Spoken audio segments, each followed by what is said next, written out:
안녕하세요. 세 번째 시간을 맞이했습니다. 의사에게는 세 가지 의무가 있다. 첫째, 말. 두 번째, 메스. 수술 칼을 얘기하죠. 세 번째, 약. 서양 의학의 선구자 히포크라테스의 말입니다. 또한 진정한 의사는 당신의 마음속에 있다고도 했습니다. 수술도 중요하고 약 복용도 중요하지만 의술의 아버지인 히포크라테스는 환자에게 제일 중요한 것은 의사의 따뜻한 위로의 말이 가장 중요하다고 설파를 했습니다. 요즘 병원은 각기 약간의 차이는 있겠습니다만은 한두 시간 기다려서 고작 의사와의 상담할 수 있는 시간은 한 1, 2분. 그리고 매우 사무적이고 기술적인 진료를 받습니다. 또 약 받는데도 상당한 시간이 소요됩니다. 심리적으로 위로받는 감성적 치료는 거의 불가능하다고 봐야 되겠죠. 물론 환자가 많아서 어쩔 수 없는 환경입니다만은 이 병이라는 없을 놈이 마음에서 비롯되는 것이 많잖아요. 최고의 사망률을 기록하는 암은 스트레스가 가장 큰 요인이라고 하잖아요. 그래서 요즘 힐링이라는 말을 자주 하고 듣죠. 인간의 정신적, 신체적 상태가 회복되는 것으로서 치유라고도 하죠. 웹스터 사전, 미국의 제일 손꼽히는 영어 사전이죠.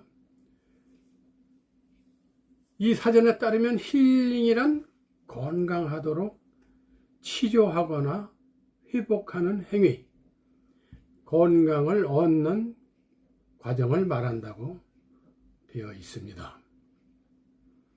힐링은 주로 육체에 기분 좋은 자극을 주어 정신을 안정시키거나 마음 깊은 곳에 억압되어 있는 감정을 발산시키는 두 가지 방법이 있다고 합니다. 최근 화제가 되고 있는 향기 치료, 그러니까 아로마 테라피, 우리가 제일 잘 아는 게 허브 등 그 식물의 방향, 그러니까 냄새죠. 종류를 이용해서, 그러니까 기름을 이용해서 기분을 상쾌하게 바꾸는 요법을 향기 치료라고 합니다.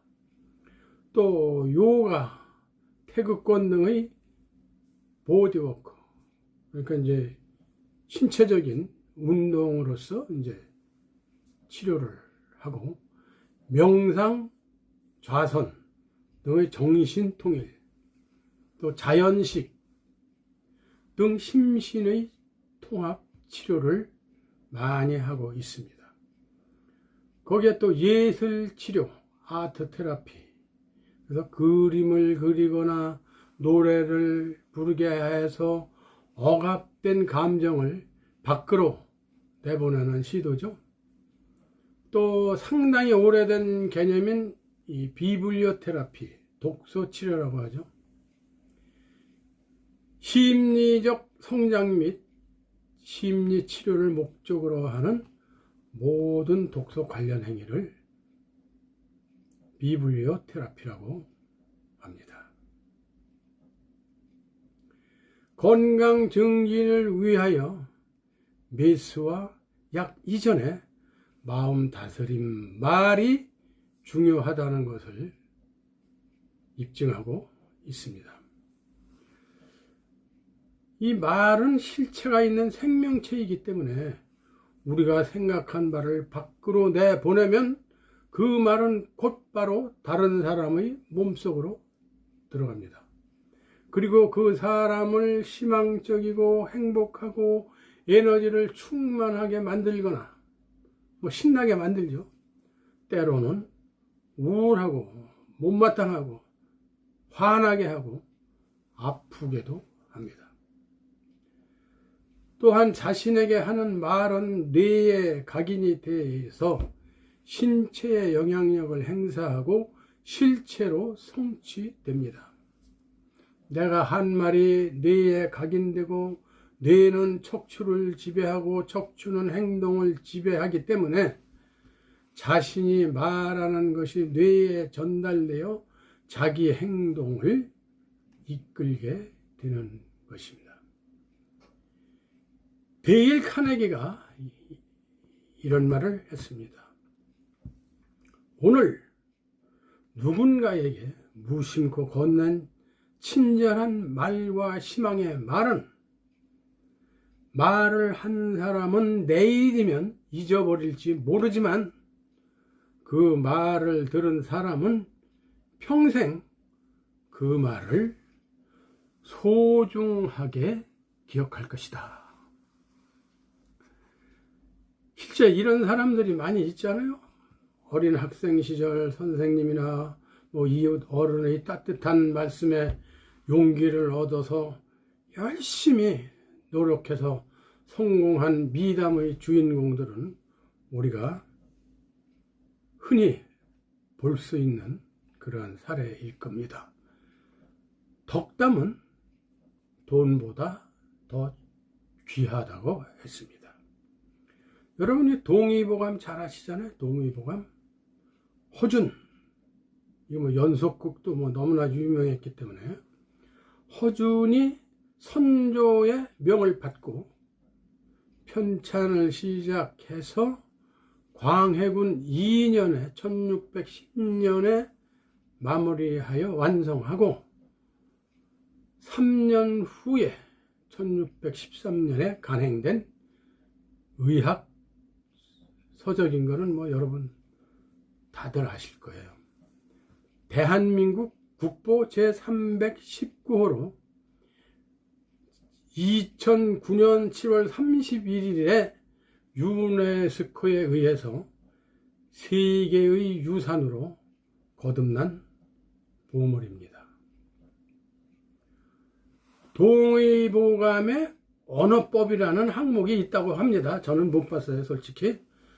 평소의 말가짐에 대해서 정리했다고 합니다. 예절로도 표현되고 경구의 형식을 띈다고 하는데 말을 적게 하라. 불필요한 말을 하지 말라. 속에 있는 기를 보존할 수 없기 때문이다. 책을 읽을 때에는 언제나 이 배꼽 아래에서 소리가 올라온다는 생각을 갖고 읽어라. 건강에 도움이 된다. 밤 늦게까지 큰 소리로 글을 읽거나 외우지 마라. 건강을 해친다. 저희 어렸을 때 이 서당 한문을 가르치는 데 가보면 하늘 천 따지 거무련 누루왕 이렇게 큰 소리로 지나가는 사람들이 다 들릴 수 있게끔 그렇게 큰 소리로 읽는 것을 본 기억이 있는데 지금은 아마 그렇게 책 읽는 사람은 거의 없을 것 같은데 모르겠습니다. 밥 먹거나 잠잘 때는 말하지 말아라. 음식을 먹을 때 말을 하면 가슴과 등이 아프기 때문에 옛사람들은 밥 먹을 때나 잠잘 때는 말하지 말라고 했습니다. 우리 어릴 때도 밥 먹으면서 얘기하면 꾸중을 들었어요. 지금 신세대들은 어떨는지 모르겠습니다만. 누워서 말을 많이 하거나 크게 하거나 웃지 말라. 기력이 상하기 때문이다. 길을 가면서 말을 하지 말라. 기운이 빠지기 때문이다. 말을 하고 싶으면 걸음을 잠깐 멈추고 하라. 하지 말라는 게 대부분이네요. 이 동서양을 통해 말과 관련된 속담이나 경구가 많은 것은 우리가 세상살이를 하면서 말 실수를 가장 많이 하며 살기 때문입니다. 가정에서, 이웃에서, 친구끼리 이게 어떠한 갈등이 생기는 건 거의 다 말 때문이죠. 일반적으로 우리가 말을 전달하다 보면 더하기 마련이지 이 빼기는 않습니다. 이 상상력을 무한대로 발휘하여서 자기 생각까지 막 덧칠을 하는 거죠. 기획하고 각색하고 다 하는 거죠. 많은 사람들이 아침 햇살처럼 맑고 깨끗한 말을 하기보다 어둡고 칙칙한 말을 하면서 살 때가 많습니다. 보통 그냥 퉁명스럽게 말을 하잖아요. 소망적인 말보다 절망적인 말, 품어주는 말보다 밀어내는 말, 등을 대주는 말보다 등을 돌리는 말, 아랫목처럼 따스한 말보다 차디찬 얼음 같은 말을 많이 하며 살아갑니다. 우리가 화복할 때 이 화, 재앙화, 재화화, 사고화 여러 가지 해석이 붙습니다만은 이 화자를 파자해 보면은 보일시 변에 이 비뚤어질 쾌로 형성되어 있는데 입구자가 3개나 있습니다. 바르지 않아 보이면 재앙이 온다라고 풀이하는데 입구자가 여러 개가 있는 것으로 봐서 결국 화라는 것은 말로서 연유한다라는 것을 증명해주고 있는 것이죠. 말은 세상에 뿌리는 씨앗입니다. 연근 씨앗을 뿌려야 열매가 제대로 열리는 것이죠. 세상 이치 뿌린 대로 거듭납니다. 말의 씨앗도 마찬가지죠. 공자가 주유 천하를 할 때 55세에서 68세까지 14년간을 여러 나라를 돌아다녔습니다. 그게 주요 천하인데 3-4-1원 3-4-1행 한마디 말하기 전에 3번을 생각하고 한 번 행동하기 전에 3번을 생각하라.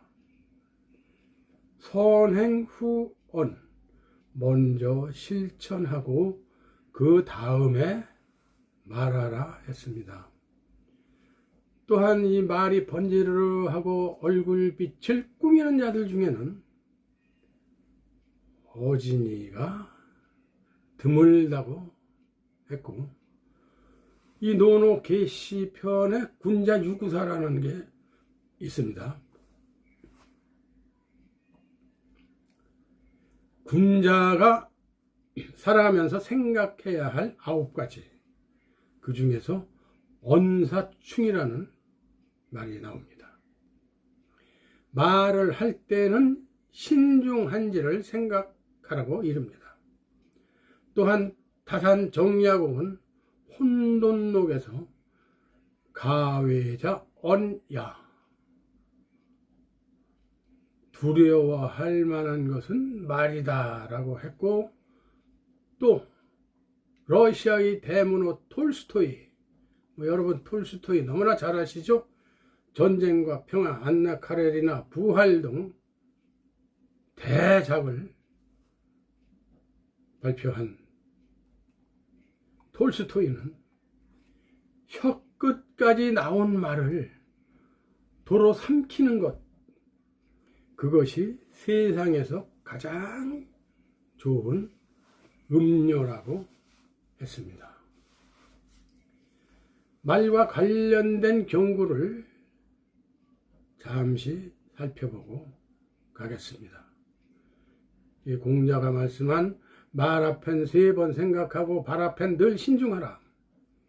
말 많으면 허물이 많아지고 말 적으면 바보라도 지혜롭다. 이게 뭐 우리가 흔히 듣는 말로 침묵은 금이다 뭐 이런 말이 있죠. 뭐 비슷한 얘기죠. 남을 험담하면 자신의 인격을 드러내는 것이고 옆의 듣는 사람은 참고 들을 뿐이다. 자칫 남의 눈의 티끌은 보면서 자기 눈의 들보는 보지 못하는 격이다. 이건 성경 말씀이죠. 말은 오가지만 대화 속의 꽃이 필 수도 쓴 뿌리가 될 수도 있다. 작금의 시간 속에 말 달리듯 말하면 자신의 허물만 드러나게 된다. 누워 침 뱉으면 어떻게 되는지 잘 알면서도 입을 떠난 말이 어떻게 돌아올지는 생각 못하는 바보가 있다. 경청보다 좋은 말은 없고 수다보다 나쁜 말은 없다. 입으로 말을 전하지 말고 가슴으로 마음을 전하라. 미담은 덕담이고 험담은 악담이다. 담이라고 다 좋은 말이 아니다. 비난과 험담은 세 사람을 잃게 만든다. 자신과 듣는 사람, 그리고 비난받는 사람이다. 칼로 베인 상처는 며칠이면 아물지만 말로 베인 상처는 평생 간다. 사람은 모두 입안에 도끼를 가지고 태어난다. 어리석은 사람은 말을 함부로 하여 그 도끼로 자신을 찢고 만다. 어리석은 이는 남을 비방하고 헐뜯지만 지혜로운 자는 그 말을 듣고 자신을 돌아보고 성찰한다. 남을 비방하면 평생 빈축을 사게 되고 반면 남을 칭찬하고 세워주면 미덕이 되어 축복의 통로가 된다. 자신의 입으로 관용의 등불을 밝혀주면 관계가 소통되고 회복되며 마음의 등불을 켜주게 된다. 혀끝으로 내뱉는 말은 아첨이고 마음에서 우러나오는 말은 칭찬이다. 잘못된 논리로 사람을 설득시키려 들지 마라. 지나고 나면 적개심 뿐이다. 마음밭이 옥토인 사람은 밝고 맑고 깨끗하고 튼실한 말씨를 부린다. 흔히들 말은 마음을 표현한다고 합니다. 맞는 말이지만 하지만 말은 마음을 감추는 역할도 합니다. 말이란 표현하기와 감추기라는 두 가지 기능이 있는 것이죠. 단어 하나 차이가 북극과 남극 차이가 되는 우리가 흔히 얘기하는 아다르고 어다르다는 말도 있고 세치혀가 다섯자 사람을 죽이고 살린다. 당나라 말기에 태어나 당나라가 망한 뒤 후당 때 재상을 지낸 풍도라는 사람의 그 전당서에 나오는 말입니다. 화종구생, 화가 되는 것은 모두 입으로부터 나온다고 했는데 화복 무문, 화와 복은 문이 따로 없다 그런 말입니다. 오직 사람이 스스로 불러들일 뿐입니다. 선악의 응보는 그림자가 형체를 따르는 것과 같습니다. 남을 헐뜯고 깎아내리는 가난한 마음을 버리고 밝은 생각으로 긍정의 언어를 사용하고 진심으로 주위 사람들을 축복해 주십시오. 기쁨, 행복, 사랑을 가득히 담을 수 있도록 마음을 확장해 보시기 바랍니다. 미움을 용서하고 고마운 마음은 즉시 표현합시다. 아직 가슴속에 담아두고 계신다면 미루지 마시고 지금이라도 꼭 마음을 전하시기 바랍니다. 공격적인 말들은 내면의 깊은 상처나 열등감의 원인이 될 뿐 아니라 다른 사람에 대한 원한이나 분노, 두려움을 갖게 만드는 요인이 되는 것이죠. 언어 폭력은 겉으로는 아무런 상처를 남기지 않는 듯 하지만 사실은 그 무엇보다 깊고 오래가는 내면의 상처를 남기는 것이죠. 이에 어느 병원 게시판에 다음과 같은 문구가 있었다고 합니다. 개에 물린 사람은 반나절 만에 상처 치료받고 돌아갔습니다. 뱀에 물린 사람은 3일 만에 상처 끝내고 돌아갔습니다. 그러나 말에 물린 사람은 현재 입원 가료 중입니다. 현실에서도 이런 일 많이 생겼잖아요. 무슨 2차 가해니 뭐니 해가지고 그 사람들이 정신적으로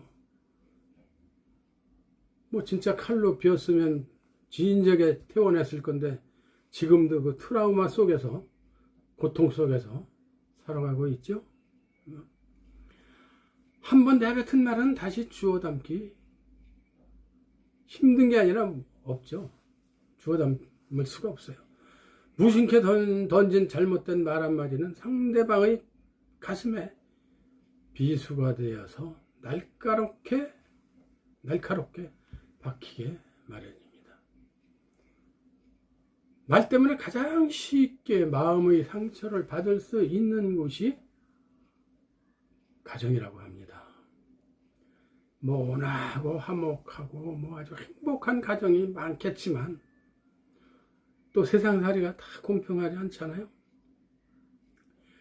각박한 세상에서 서로를 사랑으로 감싸주는 보금자리인 가정이 역설적으로 언어 폭력이 시작되고 그 상처가 대물림되는 곳이라고 합니다. 이 가출 청소년들 보면은 가정이 되게 원만치가 못해서 이렇게 뛰쳐나오는 어린 학생들이 많이 있는 게 현실입니다. 아무래도 어려서부터 공격적인 말을 듣고 자라면 좋은 말을 주고받을 수 있는 이 성숙한 인격을 갖추어가기에 어려움이 있게 마련입니다. 따라서 좋은 말을 주고받을 수 있도록 훈련을 하려면 가정에서부터 좋은 대화가 오가야 합니다. 그러기 위해서는 공격을 하는 것과 같은 공격적인 대화 방법을 벗어나는 것이 우선 필요하겠죠. 나는 배우자에게, 자식에게, 친구에게 에너지가 되는 말을 하고 있는지 여러분 생각해 보시기 바랍니다. 에너지를 주는 것이 아닌 빼앗는 말은 부정적인 말이겠죠. 말이 씨가 된다는 말처럼 좋은 말을 하면 그렇게 좋게 될 것입니다. 말투를 말씨로 바꾸면 새로운 사람으로 태어납니다.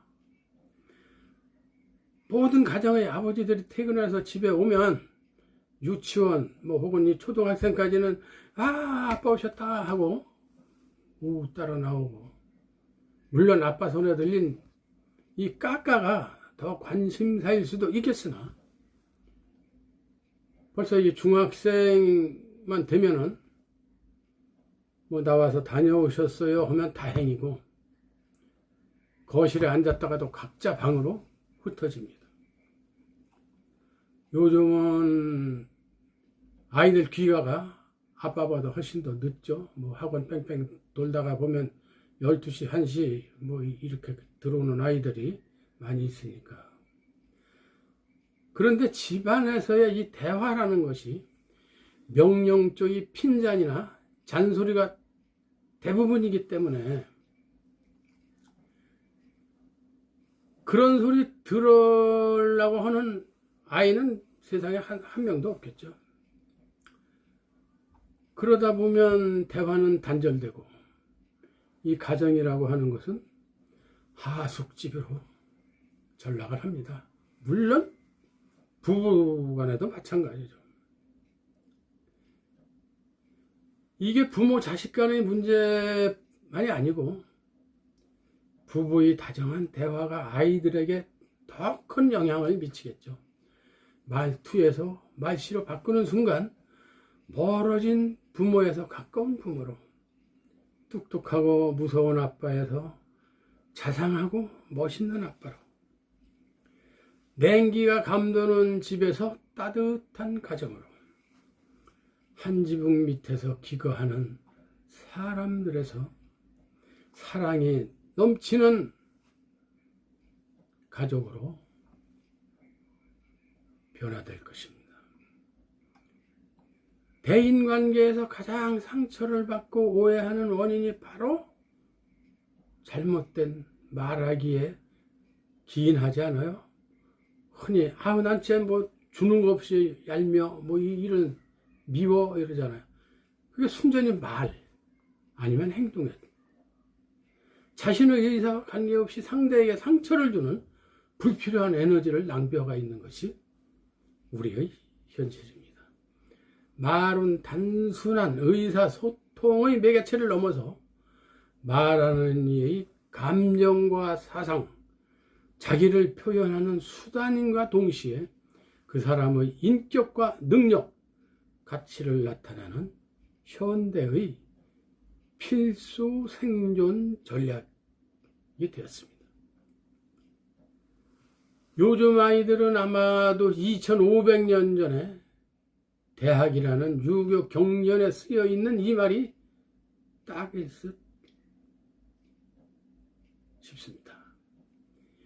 신불재언, 마음이 없으면 시불견, 보아도 보이지 않고 청이불문, 들어도 들리지 않으며 시기부지기미, 먹어도 그 맛을 알지 못한다.